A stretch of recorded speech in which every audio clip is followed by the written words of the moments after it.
तो आज मैं आपको एक अनोखी रहस्यमय कहानी सुनाऊंगा। अगर आप चैनल पर नए हैं तो अभी सब्सक्राइब कर ले, क्योंकि यह मेरा दूसरा नया चैनल है। तथा कहानी पूरा देखे, अंत में एक अनोखा रहस्य छुपा है। धन्यवाद। तो सुनिए। पहाड़ों के पार एक ऐसा गांव था जिसका नाम चित्रपुर था, जो अपनी रंग बिरंगी कारीगरी और बुनाई के लिए जान आ जाता था। इस गांव में एक बूढ़ा अनुभवी जुलाहा रहता था जिसका नाम था गोकुल। गोकुल की ख्याति इसलिए थी कि वह हर साल दुर्गा पूजा के लिए मां दुर्गा की मुख्य चुनरी को अपने हाथों से विशेष श्रद्धा और अद्वितीय धागों से बुनता था। गांव के लोग मानते थे कि जब तक गोकुल चुनरी बुनता रहेगा, उनका गांव आपसी प्रेम और समृद्धि के धागे से बंधा रहेगा। इस वर्ष गोकुल की आंखें बहुत कमजोर हो गई थीं और उसके हाथ अब पहले जितनी कुशलता से काम नहीं कर पाते थे। गांव के धनी लोग चिंतित हो गए। उन्हें लगा कि गोकुल इस बार की चुनरी नहीं बुन पाएगा और आपसी प्रेम का धागा टूट जाएगा। गोकुल का एक पड़ोसी, जो एक युवा और तेज तर्रार मशीन मालिक था, विनय ने गोकुल से संपर्क किया।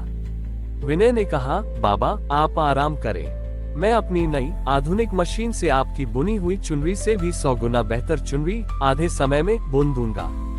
मेरी चुनरी में सोने के धागे होंगे और वह आपकी हाथ की बुनाई से कहीं अधिक तेजस्वी बड़ी ही होगी। गोकुल ने विनय की ओर देखा। उन्होंने विनम्रता से कहा, बेटा विनय, चुनरी धागों से नहीं भावनाओं से बुनी जाती है। मेरी बुनाई में प्रेम, त्याग और अटूट विश्वास के धागे हैं। मशीन तो केवल कच्चा माल जानती है, कच्ची भावनाएं नहीं। पर विनय ने उनकी बात नहीं मानी। उसने अपनी सोने के धागों वाली शानदार चुनरी बुनी और मंदिर के पुजारी को भेंट कर दी। दुर्गा पूजा का समय आया। जब पुजारी ने विनय की चमकीली चुनरी मां दुर्गा की प्रतिमा पर चढ़ाई, तो वह चुनरी अचानक प्रतिमा से चिपकने के बजाय हवा में लहराने लगी, जैसे कोई अदृश्य शक्ति उसे स्वीकार नहीं कर रही हो। गांव के लोग घबरा गए। तभी एक विचित्र घटना हुई। विनय की चुनरी का सोने का धागा अचानक टूटने लगा और वह तेजी से फैलने लगा। वह धागा गांव के अमीर और गरीब लोगों के बीच के फासलों को उजागर करने लगा, उनकी ईर्ष्या और द्वेष को दिखाने लगा। गांव का माहौल अचानक तनावपूर्ण हो गया। पुजारी ने तुरंत विनय की चुनरी को हटाया और गांव के सभी लोगों से गोकुल बाबा को बुलाने को कहा। गोकुल बाबा अपनी पुरानी टूटी फूटी हथकरघा मशीन के पास बैठे थे। वह कोई नई चुनरी नहीं, बल्कि अपने जीवन के सबसे पुराने और सबसे सादे धागों से एक साधारण बिना रंग की शॉल बुन रहे थे। पुजारी ने पूछा, बाबा क्या आप बता सकते हैं कि ऐसा क्यों हुआ और आप ये सादी शॉल क्यों बुन रहे हैं? गोकुल ने शांत स्वर में कहा, पुजारी जी, विनय की चुनरी में सोने का धागा था, पर विश्वास का धागा नहीं था। वह बनावटी प्रेम का प्रतीक थी, इसलिए माँ ने उसे अस्वीकार कर दिया। और मैं जो ये शॉल बुन रहा हूँ, इसमें कोई रंग नहीं है, क्योंकि मैंने इसे 3 अदृश्य धागों से बुना है, जो मेरी हर चुनरी का आधार रहे हैं। क्षमा का धागा, समर्पण का धागा और निस्वार्थता का धागा। गोकुल ने फिर वह सादी शॉल मां दुर्गा की प्रतिमा पर चढ़ाई। शॉल जैसे ही प्रतिमा को छुई, वह अद्भुत रूप से बदल गई। शॉल में कोई चमकीला धागा नहीं था, पर उस पर सूर्य और चंद्रमा का तेज चमक उठा। और सबसे अद्भुत बात यह हुई कि शॉल का एक सिरा प्रतिमा से जुड़ा था और दूसरा सिरा अदृश्य रूप से फैलकर गांव के हर व्यक्ति के हृदय से जुड़ गया।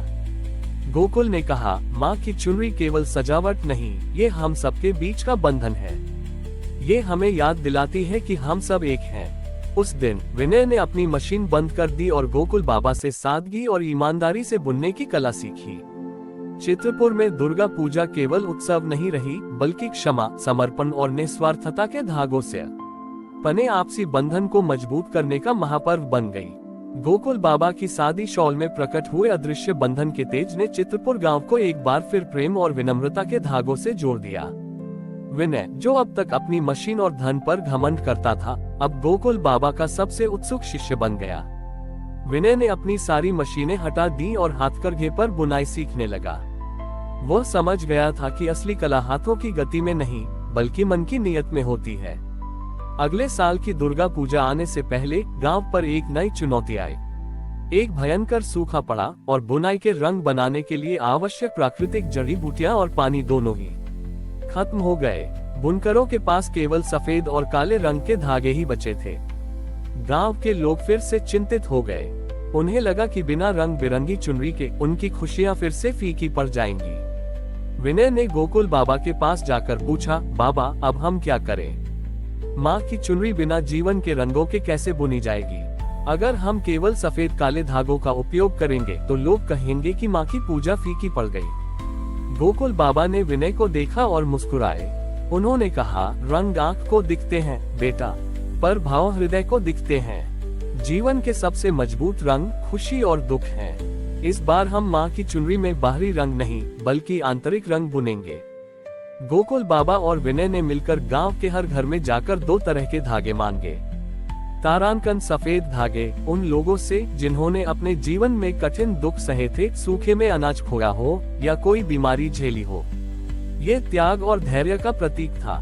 तारांकन काले धागे उन लोगों से जिन्होंने पिछले साल माँ के आशीर्वाद से अत्यधिक खुशियाँ पाई थी, बच्चे का जन्म, अच्छी फसल या कोई व्यापारिक सफलता।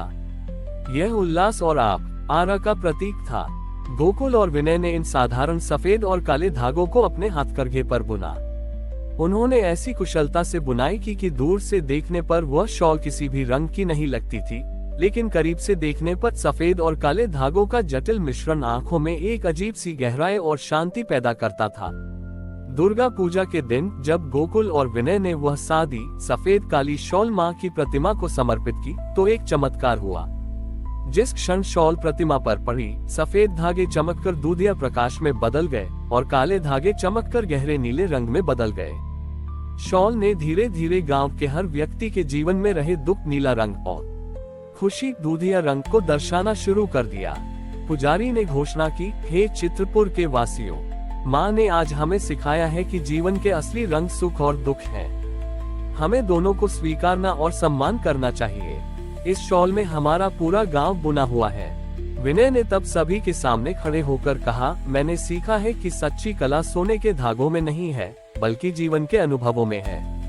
हमें खुशी में अहंकार नहीं करना चाहिए और दुख में हार नहीं माननी चाहिए। यही सबसे बड़ा समर्पण है। उस दिन से चित्रपुर में माँ की चुनरी को जीवन सूत्र कहा जाने लगा, जो उन्हें सिखाता था कि दुख और सुख दोनों ही माँ के आशीर्वाद का हिस्सा हैं और दोनों को प्रेम से स्वीकार करना चाहिए। ये कहानी हमें सिखाती है कि आंतरिक शांति ही बाहरी सुंदरता से अधिक महत्वपूर्ण है और जीवन के हर रंग सुख दुख को समान भाव से स्वीकारना ही सच्ची भक्ति है।